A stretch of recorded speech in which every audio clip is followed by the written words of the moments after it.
ओडिशावासी आपण मैंने जानते कि जेबेठू ओडिशा रे बीजेपी सरकार शासन कलानी सेबेठू ओडिशा रे नारी मानकु सम्मान मिलुनी। जेबेठू ओडिशा रे बीजेपी सरकार शासन कलानी सेबेठू ओडिशा रे रेप मर्डर बढ़िबार लागिछि। आउ यही कथाटा मु कहूनी गोटे भद्र मैडम कहउचंदी आपण माने सुनंतु से मैडम जण कोन कहउचंदी। तो जेउ दिनटो बीजेपी सरकार शासन गादिरे आछिछि महिला माने केही भी सुरक्षा नाहंती।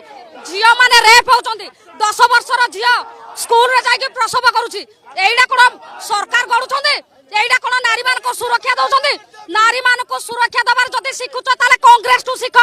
तम बीजेपी शासन रे नारी माने सुरक्षा नाही। तिले मैडम आपण जो एते बड़ बड़ कथा कहउनांती से सब बड़ बड़ कथा धरा पड़ जाउची।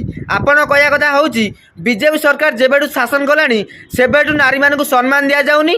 आ सेबेडू ओडिसा रे रेप मर्डर बढ़िबार भी लागिची। अच्छा मते गोटे कथा कहले मैडम 25 वर्षर बीजेडी सरकार शासन करथिया समय कौन गोटे भी मर्डर हैनी? कौन सबू नारी माने सम्मान पाइचंदी? कौन गोटे नारी भी से समय रेप्र शिकार हैनी? आपण कथा कहबार गोटे शैली रखंतु। एते मिछ कथा कहले धर्म सहिबनी। आउ गोटे कथा मन रखंतु मैडम आपण नुआ सरकार को नारे जेते मिछ सत कहि कि तळकु आनी चेष्टा कले भी आमे माने तांको संगे अछु।